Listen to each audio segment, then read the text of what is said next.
Hello guys, welcome to my channel అండి. So ఈరోజు topic వచ్చేసి మీ పర్సన్ ఫీలింగ్స్ ఎలా ఉన్నాయి మీ గురించి, అలాగే థర్డ్ పార్టీ గురించి ఎలా ఉన్నాయంటే యూ వర్సెస్ థర్డ్ పార్టీ అనమాట. ఇది జెండర్ ప్రకారం రీడింగ్ కాదు కాబట్టి అమ్మాయిలు అబ్బాయిలు, పెళ్ళైన వాళ్ళు పెళ్ళి కాని వాళ్ళు ఎవరైనా చూడొచ్చు. అండ్ టైమ్లెస్ రీడింగ్ కాబట్టి ఎప్పుడైనా చూడొచ్చు. అండ్ మీకు నా రీడింగ్ నచ్చినట్టయితే డెఫినెట్గా లైక్ చేయండి, సబ్స్క్రైబ్ చేసుకోండి, బెల్ ఐకాన్ ప్రెస్ చేయండి. సో దట్ నేను ఏ వీడియోస్ చేసినా కానీ నోటిఫికేషన్స్ అనేవి మీకు టైం టు టైం వస్తాయి. అండ్ ఎవరికైనా పర్సనల్ రీడింగ్ కావాలంటే నా నంబర్ టైటిల్లో ఉంటుంది, 6300509679. ఈ నెంబర్కి మీరు వాట్సాప్ చేయొచ్చు అండ్ కాల్స్ చేయకండి. ఈరోజు నేను ఓన్లీ కొంచెం చిన్న వీడియో చేస్తానండి, ఓకే? సో కొంచెం నేను టయర్డ్గా ఉన్నాను, చాలా చాలా టయర్డ్గా ఉన్నాను. సో అందుకని నేను ఎక్కువ పెద్ద వీడియో చేయలేను ఇప్పుడు. సో 15 minutes వీడియో మాత్రమే చేయగలనండి, ఓకే? సో ప్లీజ్ అర్థం చేసుకోండి, ఓకేనా? సో యాక్చువల్ నాకు అసలు ఓపిక లేదు, బట్ స్టిల్ చేస్తున్నాను. ఎందుకో ఈరోజు చాలా లోగా అనిపిస్తుంది. ఓకే, ఐ హోప్ మీరు అర్థం చేసుకుంటారు, నాకు తెలుసు. సో మీ పర్సన్ ఫీలింగ్స్ ఫర్ మీ గురించి, అంటే మీ గురించి ఫీలింగ్స్ మీ పర్సన్వి: moon, king of cups, ace of cups, 9 of swords, 3 of pentacles, 5 of swords, 7 of pentacles, High Priestess and Page of Wands. So మీ పర్సన్ ఫీలింగ్స్ థర్డ్ పార్టీ గురించి ఏంటి అనేది చూద్దాం. సో నేను వేరే డెక్ యూస్ చేస్తానండి, ఓకే?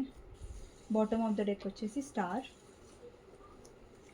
మీ పర్సన్ ఫీలింగ్స్ ఏంటి third party గురించి? ఏ థర్డ్ పార్టీ అయినా సరే, మీ పర్సన్ లైఫ్లో మదర్ అయినా, లేదంటే అదర్ రొమాంటిక్ థర్డ్ పార్టీ అయినా సరే, ఎవరైనా సరే థర్డ్ పార్టీ, మీ పర్సన్ ఫీలింగ్స్ ఏంటి థర్డ్ పార్టీ గురించి?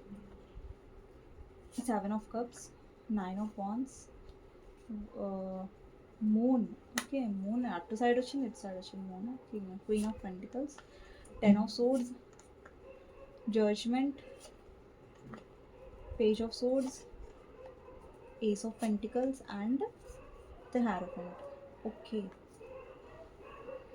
సో ఇక్కడ కామన్ పాయింట్ ఏం కనిపిస్తుందంటే, మీ పర్సన్ ఫీలింగ్స్లో ఇక్కడ మూన్ ఉంది, ఇక్కడ మూన్ ఉంది. అంటే మీ పర్సన్కి ఎలా అనిపిస్తుందంటే, వాళ్ళ లైఫ్లో వాళ్ళని అర్థం చేసుకునే వాళ్ళు ఎవ్వరూ లేరు అన్నట్టుగా మీ పర్సన్ ఫీల్ అవుతున్నారు. ఒకటి, ఇక్కడ థర్డ్ పార్టీ మీ పర్సన్ యొక్క మదర్ అయి ఉండొచ్చు, లేదంటే మీ పర్సన్ ఆల్రెడీ ఎక్కడైనా మ్యారీడ్ అయి ఉండొచ్చు, లేదంటే ఇది రొమాంటిక్ థర్డ్ పార్టీ అయి ఉండొచ్చు. అండ్ మీ పర్సన్ ఏం చేశారంటే మల్టిపుల్ ఆప్షన్స్, అంటే ఎక్కువ ఆప్షన్స్ అనేవి ఎక్స్ప్లోర్ చేశారు, ఒక ప్లేయర్ ఎనర్జీలో ఉండే అండ్ చాలా ఇమ్మెచ్యూర్ ఎనర్జీలో ఉండే. ఓకే, ఈ థర్డ్ పార్టీ ఎవరైనా ఉండొచ్చు, మీ ఇన్లాస్ కూడా అయి ఉండొచ్చు. వాళ్ళ వల్ల మీ పర్సన్ ఇన్ఫ్లుయెన్స్ అయ్యారు, ఓకేనా? ఫస్ట్ మీ పర్సన్ ఫీలింగ్స్ మీ మీద స్టార్ట్ చేస్తాను. ఓకే, ఫస్ట్ వచ్చేసి కింగ్ ఆఫ్ కప్స్ అండి. సో ఎమోషన్స్ని రిప్రజెంట్ చేస్తుంది. అంటే రీసెంట్ టైంలో మీ పర్సన్ ఏంటంటే చాలా ఎమోషనల్గా డౌన్గా ఫీల్ అవుతున్నారు. ఎందుకంటే వాళ్ళకి థర్డ్ పార్టీ నుంచి చాలా డిసప్పాయింట్మెంట్స్ ఏవైతే ఆ పర్సన్ ఎక్స్పెక్ట్ చేశారో దానికి అగెయినెస్ట్గా థర్డ్ పార్టీ చేస్తున్నారు, అది ఎవరైనా సరే థర్డ్ పార్టీ. సో వాళ్ళ ఎక్స్పెక్టేషన్స్ ప్రకారం థర్డ్ పార్టీ ఉండకపోవడం వల్ల ఈ పర్సన్కి ఎమోషనల్గా చాలా డిస్టర్బ్ అవుతున్నారు. సో ఇక్కడ ఏంటంటే ఈ పర్సన్ కొంచెం మీ సైడ్ ఎమోషనల్గా ఫీల్ అవ్వడం, లేదంటే మీ సైడ్ మిమ్మల్ని ఎక్కువగా మిస్ అవ్వడం లాంటివి చేస్తున్నారు. ఇప్పుడు చూడండి, మీకు వాల్యూ ఇవ్వకుండా పర్సన్ థర్డ్ పార్టీని చూస్ చేసుకున్నారు కదా. సో ఈ పర్సన్లో ఒక రిగ్రెట్ ఎనర్జీ ఉంది. ఇక్కడ చూసినట్టయితే 9 of swords ఎనర్జీ ఏం కనిపిస్తుంది అంటే, ఈ పర్సన్ చాలా సఫర్ అవ్వడం, ఈ పర్సన్ మీ గురించి ఎక్కువగా ఆలోచించడం, ఎస్పెషలీ పడుకునే ముందు, అండ్ ఎక్కువగా నిద్ర లేకపోవడం, అండ్ 2-3 వరకు మెలకువ ఉండడం, మీ డ్రీమ్స్ రావడం. సో ఈ పర్సన్కి ఏంటంటే థర్డ్ పార్టీని చూస్ చేసుకున్నందుకు డెఫినెట్గా రిగ్రెట్గా అయితే ఫీల్ అవుతారు ఈ పర్సన్. ఎందుకంటే థర్డ్ పార్టీ విషయంలో ఈ పర్సన్ ఇప్పటి వరకు థర్డ్ పార్టీ యొక్క రియల్ ఫేస్ అనేది చూడలేదు. బట్ ఇప్పుడిప్పుడు ఎలాంటి సిచ్యువేషన్స్ అంటే, మీ పర్సన్ చాలా కాన్ఫిడెంట్గా మీతో ఈగో క్లాషెస్ చేసుకున్నారు, మీతో గొడవ ఆడారు, థర్డ్ పార్టీ గురించి మీ నుంచి దాచారు. బట్ మీకు ఎక్కడో అనుమానం వచ్చింది, లైక్ ఎక్కడో మీ ఇంట్యూషన్ చెప్తుంది, లైక్ థర్డ్ పార్టీ ఎవరో ఉన్నారు మీ పర్సన్ లైఫ్లో, సంథింగ్ ఈజ్ ఫిషీ. లేదంటే థర్డ్ పార్టీ యొక్క అసలు రూపం మీకు తెలుసు, బట్ మీ పర్సన్కి తెలీదు.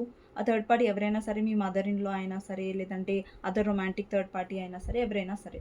సో మీ పర్సన్ ఒకవేళ వేరే దగ్గర మ్యారీడ్ అయి ఉంటే, మీ పర్సన్ ఏంటంటే అక్కడ వాళ్ళకి ఎమోషన్స్, కేరింగ్, డిసప్పాయింట్మెంట్స్ అనేవే లభిస్తున్నాయి తప్ప సపోర్ట్ అనేది లభించట్లేదు. Emotional support, especially emotional support అండి, ఓకేనా? సో, ఒక్కొక్కసారి మీ పర్సన్ అక్కడ ఉన్న ఫ్రస్ట్రేషన్ గూడా మీ మీద చాలా సార్లు తీశారు. అంటే ఇప్పుడు చూడండి మీ పర్సన్ పప్పులేమో ఇక్కడ ఉడకవనమాట థర్డ్ పార్టీ దగ్గర. బట్ మీ దగ్గరేమో ఇగో క్లాషెస్, మిమ్మల్ని బ్లేమ్ చేయడం, లైక్ మీది తప్పు లేకున్నా గానీ ఆ తప్పు మీ మీద పడేయడం. సో, ఇలాంటివి చాలా చేశారు మీ పర్సన్ మీతో మైండ్ గేమ్స్. అండ్ లిటరల్లీ మీరు ఎలా ఫీల్ అయ్యారంటే పర్సన్ విషయంలో మీరు గివ్ అప్ చేయాలి. ఇంకా పర్సన్‌తోనే డీల్ చేయకూడదురా బాబు! ఈ పర్సన్ లేకుంటే చాలు నా లైఫ్‌లో ప్రశాంతంగా ఉంటది నాకు అన్న ఒక స్టేజ్‌లోకి మీరు వెళ్ళిపోయారనమాట. సో, ఇక్కడేమో ఒక సైడ్ మీరు కోల్డ్ అయిపోయారు. మీరు ఏమంటారు మీకు అంత డిసప్పాయింట్‌మెంట్ లభించిన తర్వాత మీ పర్సన్‌తో మీరు ఎక్కువగా కనెక్టెడ్‌గా ఉండట్లేదు. బట్ మీ పర్సన్ ఎలాగైతే థర్డ్ పార్టీ సైడ్ హర్ట్ అవుతున్నారో, ఇక్కడ మీ సైడ్ మీకు మీ పర్సన్ ఎక్కువ గుర్తు చేసుకోవడం, లేదంటే మీతోని మళ్ళీ కనెక్ట్ అవ్వాలి అనేసి ఆలోచిస్తున్నారు. మీ పర్సన్‌కి ఇంకొక డౌట్ కూడా ఉంది. ఇంత చేసిన తర్వాత ఈ పర్సన్ నన్ను ఎలా అలౌ చేస్తది? లైక్ ఇంత చేసిన తర్వాత ఈ పర్సన్‌ని నేను ఎలా దగ్గరవ్వాలి? ఇంత చేసిన తర్వాత ఈ పర్సన్ నన్ను ఇలా క్షమిస్తారు అనేసి పర్సన్ డెఫినెట్‌గా ఒక ఓవర్ థింకింగ్ ఎనర్జీలో, ఒక డౌట్‌ఫుల్ ఎనర్జీలో డెఫినెట్‌గా ఉన్నారు. ఓకే. అండ్ ఇక్కడ థర్డ్ పార్టీ ఇక్కడ చాలా మందికి నాకు మదర్ ఇష్యూస్ కూడా కనిపిస్తున్నాయి. పర్సన్‌కి వాళ్ళ మదర్‌కి ఇష్యూస్ ఉండొచ్చు. అండర్‌స్టాండింగ్ లేకపోయుండొచ్చు. ఇక్కడ 3 ఆఫ్ పెంటికల్స్ ఏం రిప్రజెంట్ చేస్తుందంటే టీమ్ వర్క్ కావాలనుకుంటున్నాడు మీ పర్సన్ మీతో. టీమ్ వర్క్ అంటంటే లైక్ ఇప్పుడు ఈ పర్సన్ ఏం ఎక్స్‌పెక్ట్ చేస్తున్నారంటే ఇప్పుడు తను మీ దగ్గరకొచ్చినప్పుడు మీరు కూడా తనని అర్థం చేసుకోవాలి. మీరు కూడా తన ఎమోషన్స్‌ని అర్థం చేసుకోవాలి. మీరు కూడా తన సిట్యుయేషన్‌ని అర్థం చేసుకోవాలి. అంటే మీ పర్సన్ ఇక్కడ మిమ్మల్ని ఎంత హర్ట్ చేసినా పర్లేదు. బట్ ఆ పర్సన్ వచ్చినప్పుడు మాత్రం మీరు అర్థం చేసుకోవాలి. ఆ పర్సన్ వచ్చినప్పుడు మాత్రం మీరు సపోర్టివ్‌గా ఉండాలి. అంటే ఈ పర్సన్‌కి మీరు ఎందుకు గుర్తొస్తున్నారంటే ఎస్పెషల్లీ ఇదొక కూడా ఒక రీజన్ ఏంటంటే ఈ పర్సన్ లో ఉన్నారు గదా! ఇప్పుడు లో ఉన్నప్పుడు మీ దగ్గరకొస్తే ఏంటంటే ప్రతిసారి మీరు సపోర్ట్ ఇచ్చారు. ప్రతిసారి మీ షోల్డర్ ఆ పర్సన్‌కి ఇస్తారు. ప్రతిసారి మీరు సపోర్ట్‌గా ఉంటారు. ఎప్పుడైతే లో టైమ్స్‌లో వస్తారో అప్పుడు డెఫినెట్‌గా మీరు ఎప్పుడు ఆ పర్సన్‌ని వదిలిపెట్టలేదు. ఎప్పుడైనా సరే మీరు సపోర్ట్ చేశారు. సో, అందుకని పర్సన్‌కి మళ్ళీ మీతో ఒక ఫ్రెష్ స్టార్ట్ చేయాలి, మీతో మాట్లాడాలి అనే ఎనర్జీ కనిపిస్తుంది. అంటే ఈ పర్సన్‌లో చూడండి ఎప్పుడైతే థర్డ్ పార్టీతో సిట్యుయేషన్ బాలేదో అప్పుడు మీరెక్కువ గుర్తొస్తారు. మీరెక్కువ మీతో ఉన్న అటాచ్‌మెంట్ కావాలి, మీతో ఉన్న బంధం కావాలి. బట్ మీ ఎమోషన్స్ ఏంటి? లైక్ మీరెలా ఫీల్ అవుతున్నారు? దానికి ఇంపార్టెన్స్ ఇవ్వట్లేదు ఈ పర్సన్. సో, డెఫినెట్‌గా నాకు తెలిసి రీసెంట్ న్యూ మూన్ వెళ్ళింది కదండీ! సో, అప్పుడు మీ పర్సన్ అప్పటినుంచి పర్సన్ చాలా లోగా ఫీల్ అవుతూ ఉండొచ్చు. అండ్ లాస్ట్ న్యూ మూన్ రోజు ఈ పర్సన్ చాలా ఎమోషనల్ డౌన్ ఉండొచ్చు. ఆ ఎఫెక్ట్ ఈ పర్సన్‌కి డెఫినెట్‌గా తాకింది. అంటే ఆ ఎఫెక్ట్ డెఫినెట్‌గా ఈ పర్సన్‌లో ఉన్నది. ఓకే. అండ్ ఇంకొకటేంటంటే ఈ పర్సన్ నుంచి మీకు మెసేజ్ రావడానికి ఛాన్సెస్ ఉన్నాయి. బికాజ్ ఇక్కడ పేజ్ ఆఫ్ వాండ్స్ ఎనర్జీ ఉంది. కానీ ఈసారి ఈ పర్సన్ మెసేజ్ చేసినా గానీ మీరు ఆలోచిస్తారు. రిప్లై ఇవ్వాలా? లేదా? కాల్ లిఫ్ట్ చేయాలా? లేదా? అంటే మీ ఫోకస్ నాకు మొత్తం ఏంటంటే మీ వర్క్ మీద, మీ కెరియర్ మీద నాకెక్కువ కనిపిస్తుంది. మీలో ఒక ప్రాక్టికల్ ఎనర్జీ కనిపిస్తుంది. ఈ పర్సన్ ఏమో ఎప్పుడైతే మీరు కావాలనుకున్నారో, మీరు ఎఫర్ట్స్ పెట్టారో, ఈ పర్సన్ ఏమో పట్టించుకోలేదు. ఎప్పుడైతే ఈ పర్సన్ పట్టించుకుంటున్నారో ఆల్రెడీ మీలో చాలా మార్పొచ్చింది. సో, అందుకే ఆలోచిస్తున్నాడు. ఇంత జరిగిన తర్వాత మీ సైడ్ వస్తే మీరు యాక్సెప్ట్ చేస్తారా? లేదా? ఇంకొకటి ఈ పర్సన్‌కి చాలా ఎక్కువ ఈగో ఉంటుంది. సో, ఈ పర్సన్ కూడా ఏంటంటే మీరు ఒకవేళ వస్తే మీరు లేదు నేను ఇంట్రెస్టెడ్‌గా లేను అని మీరు చెప్పేస్తే ఈ పర్సన్ ఈగో చాలా హర్ట్ అవుతది. అది కూడా ఆలోచిస్తున్నారు మీ పర్సన్ ఏంటంటే వెళ్ళి నా పరువు తీసేసుకోవాలా ఏంటి? ఈ పర్సన్ నేను వెళ్తే మళ్ళీ నా మొహం మీదే డోరేసేస్తారా? లేదంటే నన్ను ఇగ్నోర్ చేసేస్తారన్న భయం గూడా మీ పర్సన్‌లో ఎక్కడో ఉంది. అంటే మీ పర్సన్ ఏంటంటే మీరు యాక్సెప్ట్ చేయాలి. బట్ వాళ్ళ ఈగో కూడా హర్ట్ అవ్వకూడదు. ఈగో కూడా చాలా ప్రామినెంట్‌గా ఉంటది మీ పర్సన్‌లో. ఎక్కువగా ఈగోకి కూడా చాలా ఇంపార్టెన్స్ ఇస్తారు మీ పర్సన్. సో, అలాంటి కైండ్ ఆఫ్ ఎనర్జీ కూడా ఉందిక్కడ. అండ్ ఓవరాల్‌గా చూస్తున్నట్టయితే ఇప్పుడు మీ పర్సన్‌కి ఒక ఎమోషనల్ సపోర్ట్ మీ పర్సన్ ఎప్పుడైనా డౌన్ ఉన్నప్పుడు మీ సపోర్ట్ ఎప్పుడైనా ఈ పర్సన్ కావాలనుకుంటారు. ఇప్పుడు చూడండి తిరిగి తిరిగి అంటారు కదా! ఇంటికే వస్తారనేసి. ఈ పర్సన్ ఏంటంటే ఎన్ని మీతో గొడవలున్నా, ఎన్ని ఇష్యూస్ ఉన్నా మళ్ళీ మీ దగ్గరికే వస్తారు. ఎందుకంటే మీరు బుజ్జగిస్తారు ఈ పర్సన్‌ని లేదంటే ఓదారుస్తారు అనేసి. సో, ఈ పర్సన్ అది చాలా ఎక్స్‌పెక్ట్ చేస్తారు మీ దగ్గర నుంచి. సో, ప్రెజెంట్ ఫీలింగ్స్‌లో కూడా ఈ పర్సన్ మిమ్మల్ని ఎక్కువ గుర్తు చేసుకుంటున్నారు, మిస్ అవుతున్నారు. అండ్ మీతో మళ్ళీ కనెక్టెడ్ అవ్వాలనుకుంటున్నారు.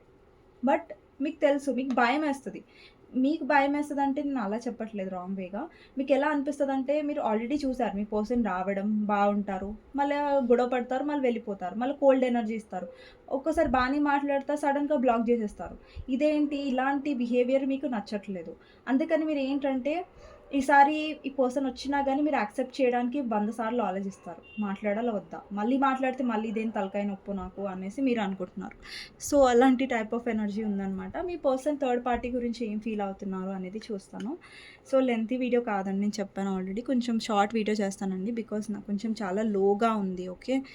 సో, ఇక్కడ 7 ఆఫ్ కప్స్ ఏం రిప్రజెంట్ చేస్తుందంటే మీ పర్సన్ థర్డ్ పార్టీని యాజ్ ఎన్ ఆప్షన్‌గా చూసుకున్నారు. ఒకవేళ మీ పర్సన్ వేరే దగ్గర మ్యారీడ్ అయినా, ఇది థర్డ్ పార్టీ ఫ్యామిలీ అయినా, సో, ఇక్కడ మీ పర్సన్‌కి బెనిఫిట్ ఉంది. ఇక్కడ మీ పర్సన్ ఎప్పుడు ఇల్యూజన్స్‌లో ఉంటారు. లైక్ ఏంటంటే ఈ పర్సన్‌కి మనీ చాలా ఇంపార్టెంట్ అండి. ఇక్కడ ఏస్ ఆఫ్ పెంటికల్స్. ఈ పర్సన్ ఏంటంటే లైఫ్‌లో బ్రతకడానికి మనీ చాలా ఇంపార్టెంట్. ఎమోషన్స్, ఫీలింగ్స్ అంటారా? తర్వాత చూసుకుందాంలే. బట్ మనీ చాలా ఇంపార్టెంట్. మనీ లేకుంటే లైఫ్ లేదు అన్నట్టుగా ఆలోచిస్తూ ఉంటారు ఈ పర్సన్. ఈ పర్సన్‌లో చాలా ఇమ్మెచ్యూరిటీ ఉందండి. ఇక్కడ థర్డ్ పార్టీతో మీ పర్సన్‌కి చాలా ఇష్యూస్ జరుగుతున్నాయి. అండ్ మీ పర్సన్ చాలా చాలా హర్ట్ ఫీల్ అవుతున్నారు థర్డ్ పార్టీ వల్ల. బికాజ్ ఏంటంటే ఇక్కడ మీ పర్సన్ చాలా ఎక్స్‌పెక్ట్ చేశారు. ఓకే. థర్డ్ పార్టీ అర్థం చేసుకుంటది. థర్డ్ పార్టీ ఫైనాన్షియల్‌గా హెల్ప్ చేస్తది. థర్డ్ పార్టీ ఎప్పుడైనా వాళ్ళ ఎంబడే ఉంటది అనేసి అనుకుంటున్నారు మీ పర్సన్. బట్ అది జరగదు. ఎందుకంటే థర్డ్ పార్టీ ఈ పర్సన్ ఎంత సెల్ఫిషో, ఈ పర్సన్ కంటే ఒక 4 ఆకులు ఎక్కువే చదివారనమాట థర్డ్ పార్టీ. ఓకే. సో, ఈ పర్సన్ ఎంత సెల్ఫిషో, ఆ థర్డ్ పార్టీ కూడా ఈ పర్సన్ కంటే 10 రెట్లు సెల్ఫిష్‌గానే ఉంటారు. సో, ఈ పర్సన్ ఆ థర్డ్ పార్టీ సెల్ఫిష్ ముంగట ఈ పర్సన్ ఏం పనికిరారు. సో, థర్డ్ పార్టీ కూడా బెనిఫిట్స్ చూసుకుంటుంది. మీ పర్సన్ కూడా బెనిఫిట్స్ చూసుకుంటున్నారు. ఓకే. ఇక్కడ థర్డ్ పార్టీ దగ్గర స్టేబిలిటీ ఉంది. థర్డ్ పార్టీ దగ్గర మనీ ఉంది. అదే చూసుకున్నారు మీ పర్సన్. ఇక్కడ చూడండి, ఎస్పెషల్‌గా ఇక్కడ క్లియర్‌గా కనిపిస్తుంది ace of pentacles and queen of pentacles. ఇక్కడ మనీ ఉంది థర్డ్ పార్టీ దగ్గర.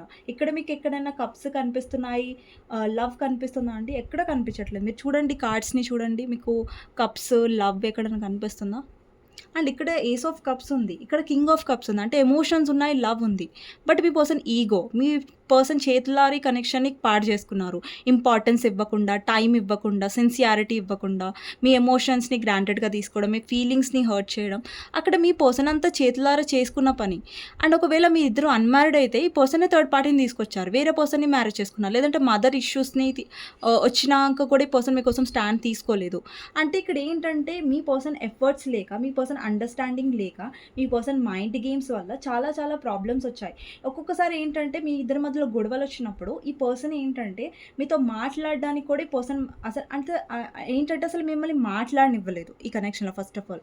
అంటే ఒక మిస్‌అండర్‌స్టాండింగ్స్, కమ్యూనికేషన్ గ్యాప్ కూడా మీ ఇద్దరి మధ్యలో చాలా వచ్చింది. ఓకే. అండ్ ఇక్కడ థర్డ్ పార్టీ దగ్గర ఏంటంటే మీ పర్సన్ చాలా హర్ట్ అయ్యారు. ఆల్రెడీ మీ పర్సన్ హర్ట్ అయ్యారు. ఇప్పుడు ఏంటంటే అప్పుడు ఆల్మోస్ట్ హర్ట్ అయ్యారు. ఇప్పుడు మొత్తం హర్ట్ అయ్యి ఈ పర్సన్ లిటరల్లీ ఇంకా బ్రేక్ అయిపోయారనమాట థర్డ్ పార్టీ వల్ల. అండ్ జస్ట్ ఈ పర్సన్ ఏంటంటే ఏదో నేను సొసైటీ కోసం ఉంటున్నా, ఏదో నేను సమాజం కోసం కాంప్రమైజ్ అవుతున్నా, నాకు నీ సపోర్ట్ కావాలి అన్నట్టుగా ఉన్నారు మీ పర్సన్. ఓకే. అండ్ ఒకవేళ మీ పర్సన్ వేరే దగ్గర మ్యారీడ్ అయినా అక్కడ చాలా చాలా హర్ట్‌ఫుల్‌గా ఉన్నారు మీ పర్సన్. అంటే ఆ పర్సన్‌కి ఎలా అనిపిస్తుందంటే ఇటు సైడ్ భార్య అర్థం చేసుకోవట్లేదు, ఇటు సైడ్ మీరు అర్థం చేసుకోవట్లేదు. థర్డ్ పార్టీ వాళ్ళ ఫ్యామిలీ అయితే వాళ్ళ ఫ్యామిలీ అర్థం చేసుకోవట్లేదు, మీరు అర్థం చేసుకోవట్లేదు అనేసి ఇప్పుడు చూడండి, ఎవరైనా డౌన్ ఫీల్ అవుతున్నారనుకోండి, అప్పుడు ఎలా ఆలోచిస్తారంటే నన్నెవరు అర్థం చేసుకోవట్లేదు అన్నట్టుగా. సో, మీ పర్సన్ ఏంటంటే ఓవరాల్‌గా ఇక్కడ జడ్జ్‌మెంట్ కార్డ్ ఉంది చూసారా? మీ పర్సన్ చెప్పాలంటే థర్డ్ పార్టీ ద్వారా మీ పర్సన్ కర్మ అనేది అనుభవిస్తున్నారు. ఇక్కడ ఈ థర్డ్ పార్టీ వల్ల హర్ట్ అవ్వడం కానివ్వండి, ఈ థర్డ్ పార్టీ పర్సన్ యాజ్ ఆప్షన్‌గా ట్రీట్ చేయడం కానివ్వండి, ఈ పర్సన్ మిమ్మల్ని ఆప్షన్ లాగా చూసారు కదా! ఇప్పుడు థర్డ్ పార్టీ వాళ్ళని ఆప్షన్ లాగా చూస్తది. అండ్ ఇంకొకటి ఏంటంటే పేజ్ ఆఫ్ సోర్డ్స్. అక్కడ అండర్‌స్టాండింగ్ లేదు. అక్కడ చిన్న వాటికి ఎక్కువగా ఈ పర్సన్ డెఫినెట్‌గా ఫ్యూచర్ ఉందని థర్డ్ పార్టీని చేసుకున్నారు. ఇక్కడ చూడండి, 8 ఆఫ్ పెంటికల్స్ చూడండి. 8 of pentacles, knight of pentacles అంటే మీ పర్సన్ ఫైనాన్షియల్లీ స్టక్ ఉన్నారు. బట్ థర్డ్ పార్టీ ఫైనాన్షియల్ బాగా స్టేబుల్‌గా, స్ట్రాంగ్‌గా ఉన్నారు. సో, అది మాత్రమే చూసుకున్నారు మీ పర్సన్. ఒకవేళ వేరే దగ్గర మ్యారీడ్ అయితే అక్కడ థర్డ్ పార్టీ చాలా బాగా సంపాదిస్తున్నారు, మనీ స్టేబిలిటీ ఉంది కాబట్టి మీ పర్సన్ అక్కడ వెళ్లారు. బట్ ఏంటంటే ఇక్కడ మనీ ఇంపార్టెంట్ అని వెళ్ళిన అతనికి ఇక్కడ ఎమోషన్స్ దొరకట్లేదు. ఇక్కడ అండర్‌స్టాండింగే దొరకట్లేదు. ఈ పర్సన్‌కి ఎలా ఉందంటే ఏదో నరకంలో నేను పడిపోయాను, లేదంటే అండర్‌స్టాండింగ్ లేదు. ఒకవేళ వాళ్ళ ఫ్యామిలీని చేసుకుంటే అక్కడ ఫ్యామిలీలో హ్యాపీగా లేరు, గొడవలు. అంటే ఒక డౌట్‌ఫుల్ ఎనర్జీలో, ఒక లో ఎనర్జీలో ఈ person, but still me third పార్టీని వదిలేస్తారని నేను చెప్పనండి. బికాజ్ ఈ పర్సన్ ఫ్యూచర్ ఉందక్కడ. ఫ్యూచర్ ఉందంటే మళ్ళీ ఇన్ ద సెన్స్ లవ్ అనుకోకండి. ఇక్కడ పెంటికల్ ఉంది. అంటే మనీ ఉంది. ఆ మనీ కోసం ఈ పర్సన్ తప్పదు, ఇంకా ఇక్కడే పడి ఉండాలి, ఇంకా తప్పదు, ఇంకిక్కడ అడ్జస్ట్ అవ్వాలి అన్న ఇదిలోనే ఉంటారు ఆ పర్సన్. కానీ వదిలేసేయాలి థర్డ్ పార్టీని, ఈ పర్సన్‌కి నేను మీకు క్లారిటీ ఇవ్వాలి అని కాదు. నేను ఇక్కడ ఉంటాను, ఇక్కడ ఉంటాను. అలా ఉంటుంది మీ పర్సన్ పరిస్థితి అనమాట. సో ఇదండి మీ పర్సన్ ఫీలింగ్స్, అలాగే థర్డ్ పార్టీ గురించి. నాకు తెలిసి ఇది షార్ట్ రీడింగ్. So okay. నాకు కొంచెం లో ఉంది కాబట్టి షార్ట్ వీడియో చేశానండి. ఓకేనా? సో మీకు నచ్చినట్టయితే డెఫినెట్‌గా లైక్ చేయండి, సబ్స్క్రైబ్ చేసుకోండి, బెల్ ఐకాన్ ప్రెస్ చేయండి. సో దట్ నేను ఏ వీడియోస్ చేసినా కానీ నోటిఫికేషన్స్ అనేవి మీకు టైమ్ టు టైమ్ వస్తాయి. అండ్ కామెంట్ సెక్షన్‌లో డెఫినెట్‌గా రాయండి I claim this reading. And మీ ఒక్క లైక్ నాకు ఎంతో సపోర్ట్ ఇస్తుంది కాబట్టి డెఫినెట్‌గా లైక్ చేయడం మర్చిపోవద్దు. అండ్ ఎవరికైనా పర్సనల్ రీడింగ్ కావాలంటే టైటిల్‌లో నంబర్ ఉంటుంది, బుక్ చేసుకోవచ్చు. ఓకే. సో అఫోర్డబుల్ ప్రైజే ఉంటుందండి. ఓవర్ ప్రైస్ నేనేం పెట్టను. ఓకే. కొంతమంది భయపడతారు. అమ్మో! వీళ్ళు ఎంత మనీ పెడతారో, లైక్ ఎంత ఇది పెడతారు అనేసి. సో అఫోర్డబుల్‌గా పెడతానండి. ఓకేనా? ఎక్కువ ఏమి ఉండదు ప్రైజు. సో నెక్స్ట్ వీడియోలో మళ్ళీ కలుస్తానండి. అండ్ లైక్ చేయడం, సబ్స్క్రైబ్ చేసుకోవడం మర్చిపోదు. ఆల్రెడీ ఎవరు చేసుకున్నారో, సబ్స్క్రైబ్ చేసుకున్నారో, లైక్ చేశారు. థ్యాంక్ యూ సో మచ్ అండి మీ లవ్‌కి. సో నెక్స్ట్ వీడియోలో మళ్ళీ కలుస్తాను. అంతవరకు take care. Bye bye. Sorry అండి నేను షార్ట్ వీడియో చేశాను. బికాస్ నాకు కొంచెం లో ఉండడం వల్ల హెల్త్ కొంచెం లోగా అనిపిస్తుంది. ఓకే. సో అండి take care. Bye bye. Next వీడియోలో మళ్ళీ కలుస్తాను. ఓకే.